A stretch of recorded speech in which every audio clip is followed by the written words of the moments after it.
Viva 7.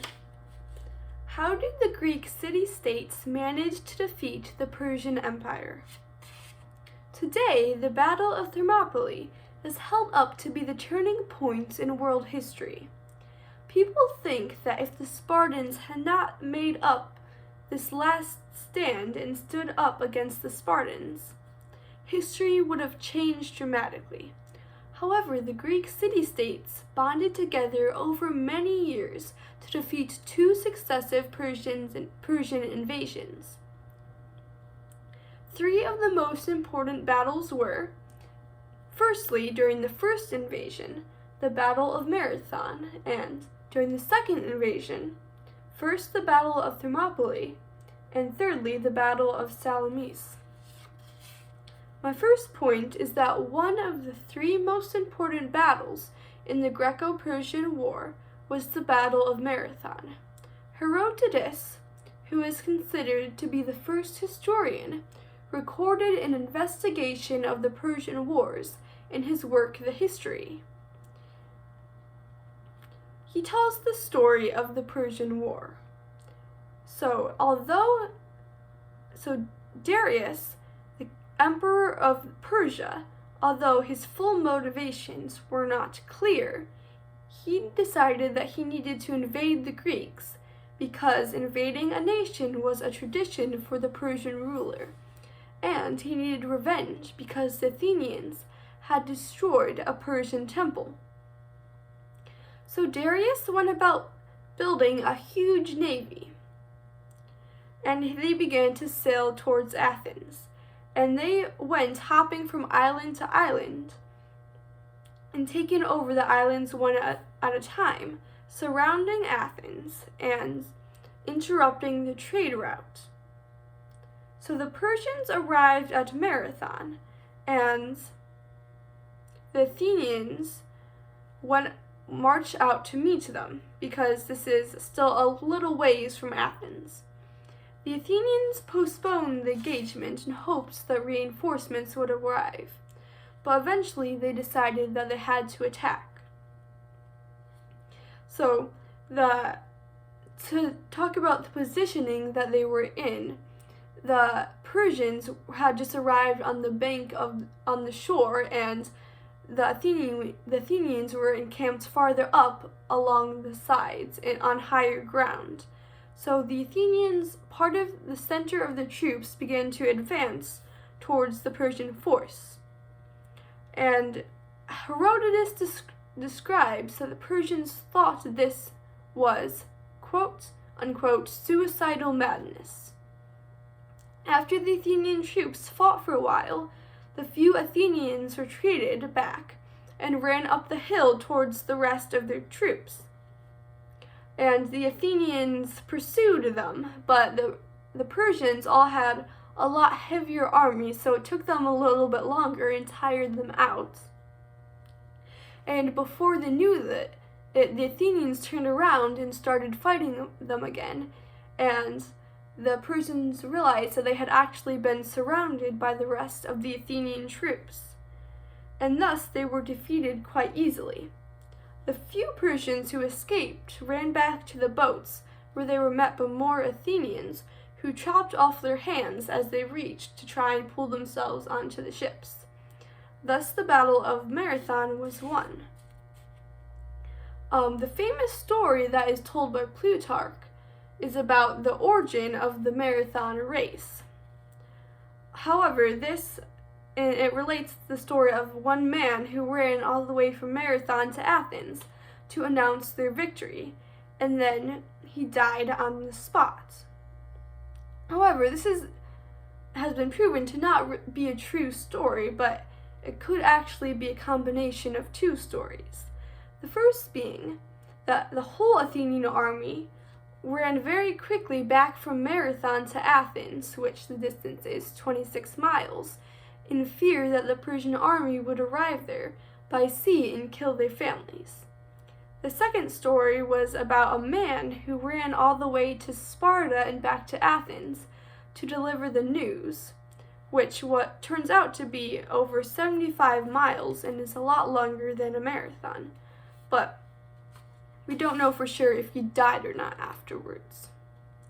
Anyway, the second point is that, although not as essential as some hold it up to be, the Battle of Thermopylae, which means the Battle of the Hot Gates, was an important turning point in the Greco-Persian Wars. So Xerxes was the son of Darius, and he wanted to revenge his father's legacy and conquer the Greeks.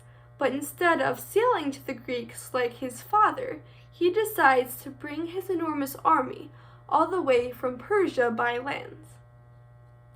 Hearing of the approach of this huge army, the Athenian leader Themistocles asked the oracle of Delphi what he should do.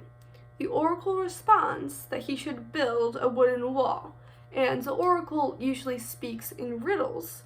So the Athenian leader took this to mean that they should rely on their navy, and they could use their ships to destroy the Persian supply ships that were needed to bring supplies to their troops. Also, the Athenians decided to evacuate the city of Athens and to send their infantry to meet the Persians. The Spartans formed an alliance with the Athenians after the oracle of Delphi told them that the Spartans either had to lose their city or their king. Now the Persians were traveling through northern Greece as most of the other city-states surrendered to them. Athens and Sparta decided to go to Thermopylae and guard the Thermopylae Pass, which was a narrow pass, and it was the only road between Thessaly and central Greece. Meanwhile, the Athenian navy was going to meet the Persian ships. But that will come back later. With the Persian army drawing closer, the Greeks seek reinforcements because they only have 4,000 men. A Persian spy sees the Spartan men combing their hair, which he knows means that they are preparing for death. Xerxes offers Leonidas, king of the Spartans, peace, saying that if he joins him, he will let him rule all of Greece. But Leonidas tells him that he would rather die for his country. For a few days, Xerxes' troops tried to advance on the Greeks, but they were easily repelled by the defenders who were blocking the narrow road, because the Spartans had better armor and long spears. Xerxes offered terms to Leonidas, telling him to hand over his weapons, but the king responded, quote unquote, "Come and take them." A Greek spy informed Xerxes of a small mountain pass whereby he could possibly attack the Greek force from behind. King